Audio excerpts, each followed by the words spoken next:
नमस्कार।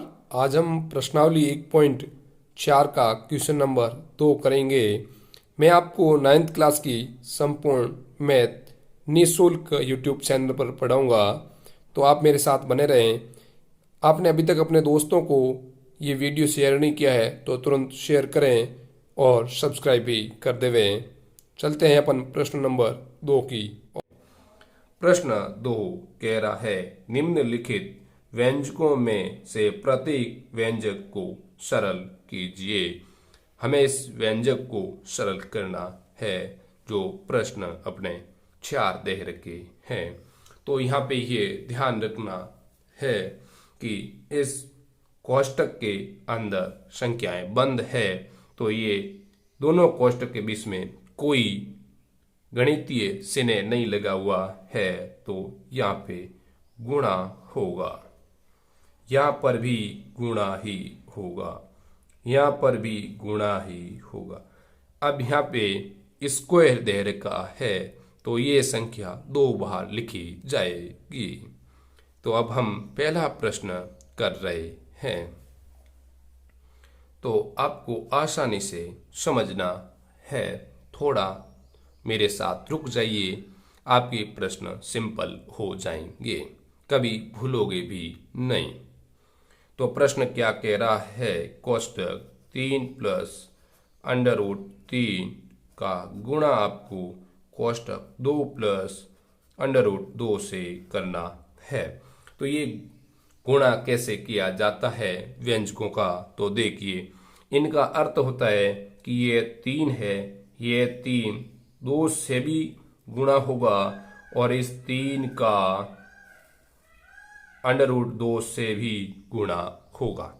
फिर ये अंडर रूट 3 है, इनका गुणा 2 से भी होगा और अंडर रूट 3 का गुणा अंडर रूट 2 से भी होगा। समझने का प्रयास कीजिए कि जो अंक दे रखे हैं उस अंक का उस कोष्टक के अंदर बंद सभी अंकों से गुणा करना होता है।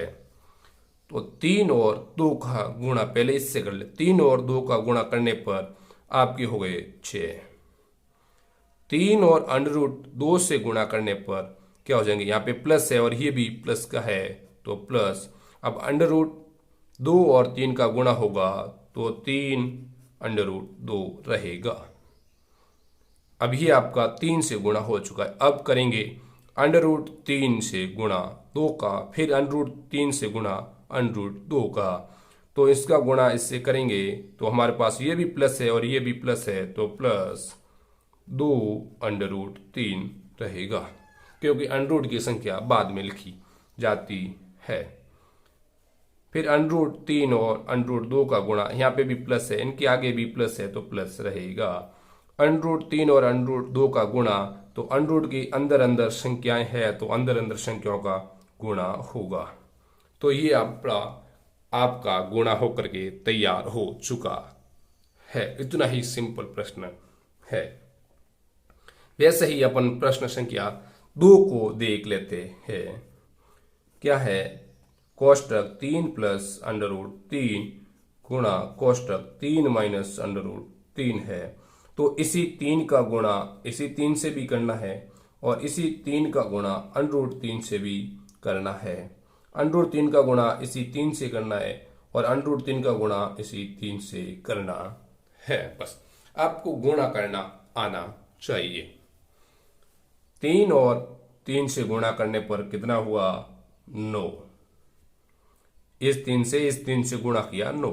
अब इस 3 से और माइनस अंडर रूट 3 से गुणा करेंगे तो रहेगा अपना -3 अंडर रूट 3।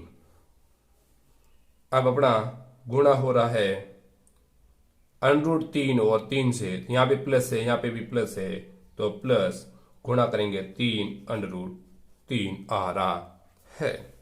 अब अपना गुणा करना है अंडर रूट 3 और 3 से, तो गुणा क्या हो जाएगा, यहाँ पे माइनस है और यहाँ पे प्लस है, तो आपका रहेगा माइनस अंडर रूट 3 और 3 का गुणा कितना हुआ, 9।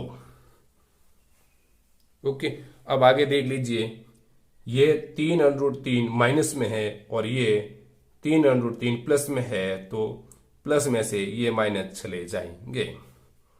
पीछे रहा आपका 9 माइनस √9। अब 9 का अंडर कितना होता है? 3। तो 9 में से 3 गए, पीछे रहा 6। तो इस व्यंजक का गुणनफल आपके पास में 6 आ रहा है। उसी प्रकार हम आगे प्रश्न संख्या 3 भी कर लेते हैं। प्रश्न संख्या 3 अपने पास में कौन सा है? √5 प्लस √2 का होल स्क्वायर। इनका अर्थ यही है कि √5 प्लस √2 को 2 बार आपस में लिखना है। जैसे आप वर्गमूल करते हैं उसी अनुसार ये भी होगा। अब इसी 5 का गुणा इस 5 से भी होगा, इस 5 का गुणा इससे भी होगा, फिर √2 का गुणा √5 से होगा और √2 का गुणा √2 से भी होगा। तो हम कर लेते हैं।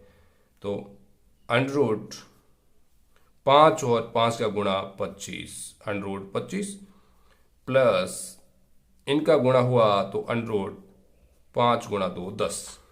समझने का प्रयास कीजिए। इनका गुणा मैंने इससे किया, इनका गुणा मैंने इससे। √ दोनों के ऊपर है तो उसके अंदर आपस में गुणा करके उसके ऊपर √ लगा दिया जाता है। अब इस √2 और √5 से गुणा करना है।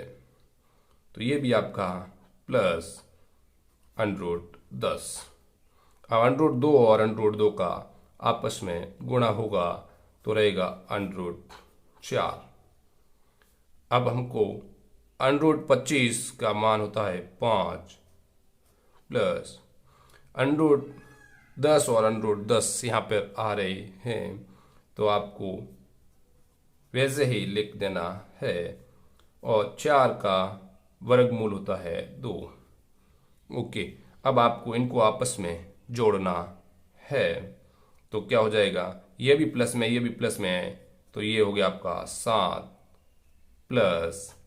अब √10 और √10 आपके पास में रह रहे हैं, इनका आप कैसे जोड़ करेंगे? तो देख लीजिए कि ये √10 एक बार और ये √10 और एक बार, तो कितने बार हो गए? 2 बार, 2 √10, ये इनकी जोड़ हो चुकी है। ये आपका उत्तर आ चुका है।